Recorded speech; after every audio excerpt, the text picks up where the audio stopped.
है कि अंबेडकर जी एक आदर्श हैं, उन्होंने पूरे देश को राह दिखाई, उन्होंने हमें संविधान दिया, इसलिए हम उन्हें याद करते हैं, उनके विचारों और संविधान की रक्षा करते हैं। लेकिन हर भारतीय का संविधान खतरे में है, ऐसा राहुल गांधी कह रहे हैं, और हम उनकी रक्षा करते हैं। नागरिक इसकी रक्षा कर रहे हैं। मुझे लगता है कि संविधान खतरे में है। मुझे लगता है कि राहुल गांधी जो बता रहे हैं कि भाई संविधान खतरे में है, लेकिन संविधान खतरे में नहीं है, तो कांग्रेस पार्टी के खतरे में है। और बाबा साहब का संविधान ऐसा है कि आपने देखा है कि कुछ लोग बोलते हैं कि भाई अपने देश का नेपाल होगा, श्रीलंका होगा, बांग्लादेश होगा।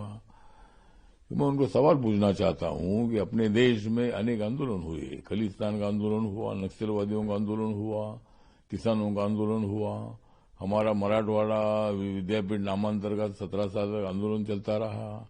हमेशा डेमोक्रेटिक सिस्टम से आंदोलन होता है। तो मुझे लगता है कि देश को ऐसा खतरा बिल्कुल नहीं है और संविधान को बिल्कुल खतरा नहीं है। माननीय नरेंद्र मोदी जी के नेतृत्व में संविधान को मजबूत किया जा रहा है। और मुझे लगता है कि जो अपना संसद भवन जो है, तो संसद भवन को संविधान भवन ने नाम दे दिया है। नरेंद्र मोदी जी ने संविधान को माथा टेकर शपथ ली है। नरेंद्र मोदी जी ने 26 नवंबर ये दिन मतलब पूरे देश भर में मनाने का ऐलान किया है। मुझे लगता है कि जो बातें राहुल गांधी जी करते हैं उसमें कोई तथ्य नहीं है, और राहुल गांधी हमेशा झूठ बोलते रहते हैं। तो इसीलिए मुझे लगता है कि संविधान खतरे में बिल्कुल नहीं है, और इसीलिए राहुल गांधी के आरोपों में मतलब कोई तथ्य नहीं है। दूसरी तरफ सोनिया गांधी है, उन्होंने कहा है को कम किया जा रहा है और बदनाम किया जा रहा है, सीधा सीधा आरोप। मुझे लगता है कि सोनिया गांधी जी का कहना होगा, लेकिन पंडित जवाहरलाल नेहरू जी को बदनाम करने का विषय बिल्कुल नहीं है। लेकिन कोई निर्णय ऐसे थे कि भाई पंडित जवाहरलाल नेहरू जी ने ठीक निर्णय लिए नहीं।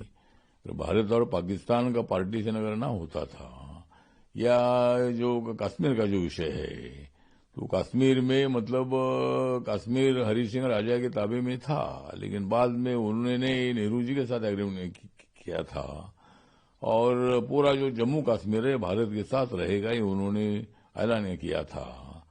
तो उसके बाद मुझे लगता है कि जम्मू कश्मीर में हमेशा अलग एजेंडा लड़ता रहा, वहां संविधान लागू नहीं हुआ था। तो माननीय नरेंद्र मोदी जी ने 370 आर्टिकल हटाने का निर्णय लिया। ये निर्णय पंडित जवाहरलाल नेहरू जी ने ही लेना चाहिए था। तो ऐसे कुछ मुद्दों पर भूमिका रखी जाती है। पंडित जवाहरलाल नेहरू जी को बदनाम करने का बिल्कुल विषय नहीं है। तो जम्मू कश्मीर का जो विषय उस वक्त अगर हल हो जाता था, तो जो आतंकवादी एक्टिविटी जो चल रही है ऐसी नहीं होती थी, भारत और पाकिस्तान के संबंध अच्छे हो जाते थे, और मुझे लगता है कि आतंकवादी एक्टिविटीज पूरी स्टॉप हो जाती थी। इसीलिए उसके लिए पंडित जवाहरलाल नेहरू जी जिम्मेदार है।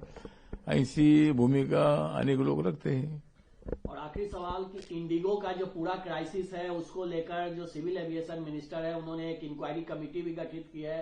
हजारों से ज्यादा फ्लाइट कैंसिल हुई है, लोगों को काफी दिक्कतों का सामना भी करना पड़ा। मुझे लगता है कि इंडिगो की जो सेवा है, सेवा पूरे देश भर में सबसे ज्यादा है, और कम से कम हजारों जगह पर ये मतलब ये इंडिगो का फ्लाइट जाता है।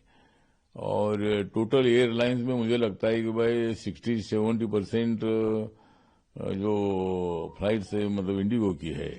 तो 3-4 दिनों में मतलब जो भी कुछ हुआ है, लोगों को अभी तकलीफ हुई है, और कोई टेक्निकल या कुछ कारण से इंडिगो ने क्यों मतलब फ्लाइटें बंद की मालूम नहीं है। लेकिन उन्होंने ऐसा नहीं करना चाहिए था। इंडिगो से इतने हजारों लाखों लोग ट्रेवलिंग कर रहे हैं, तो उन्होंने मतलब कोई भी जो बात है बात आपस में बैठकर मिटानी चाहिए थी, लेकिन लोगों को तो तकलीफ देने का निर्णय नहीं लेना चाहिए था। मुझे लगता है कि गलत हुआ है।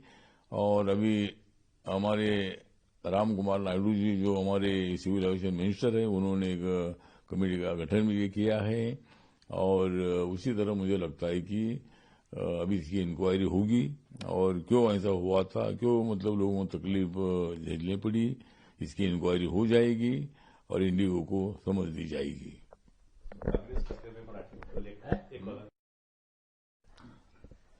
आज बाबासाहेब आंबेडकरांचा महापरिनिर्वाण दिवस सर्व देशामध्ये जगामध्ये साजरा होतो आणि आजचा दिवस आमच्यासाठी अत्यंत प्रेरणादायक आहे, शक्ती देणारा आहे.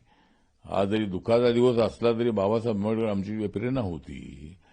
आणि आज माननीय राष्ट्रपती, माननीय उपराष्ट्रपती, प्रधानमंत्री, सगळे अनेक मंत्री आज बाबासाहेबांना अभिवादन करण्यासाठी शेकडो लोक त्या ठिकाणी अभिवादन करण्यासाठी आले होते संसदेमध्ये.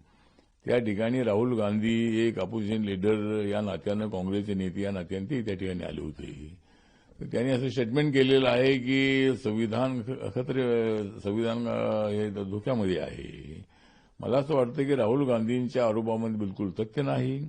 या देशाचं संविधान एवढं मजबूत आहे की या देशाचं संविधान हे धोक्यामध्ये नसून काँग्रेस पार्टी धोक्यामध्ये आहे. काँग्रेस पार्टी ही अत्यंत डाऊनफॉल त्यांचा आहे. त्यामुळं राहुल गांधींनी पुन्हा संविधानाचा मुद्दा काढून या ठिकाणी लोकांमध्ये गैरसमज पसरवू नये. संविधान धोक्यामध्ये अजिबात नाही. काँग्रेस पार्टी धोक्यामध्ये आहे आणि संविधानाचं संरक्षण करण्यासाठी नरेंद्र मोदी आणि आम्ही सर्वजण ताकदीनं उभे आहोत. आणि या देशाचं संविधान एवढं मजबूत आहे की आपल्या देशाचा नेपाळ, श्रीलंका, बांगलादेश कधी होऊ शकत नाही. या देशामध्ये अनेक लोकांची आंदोलनं झालेली आहेत. नक्षलवाद्यांचं आंदोलन आहे, त्यानंतर खलिस्तानवाद्यांचं आंदोलन झालेलं आहे, शेतकऱ्यांचं आंदोलन झालेलं आहे. आम्ही मराठवाडा विद्यापीठाला बाबासाहेबांचं नाव देण्यासाठी 17 वर्ष आम्ही आंदोलन केलेलं आहे. अशा अनेक विषयांवरती आंदोलन होत असतं. पण या देशाची लोकशाही, या देशाचं लोकतंत्र, या देशाचं संविधान अजिबात धोक्यामध्ये येऊ शकत नाही. आणि त्यामुळं राहुल गांधींच्या आरोपामध्ये बिलकुल तथ्य नाही असं माझं मत आहे.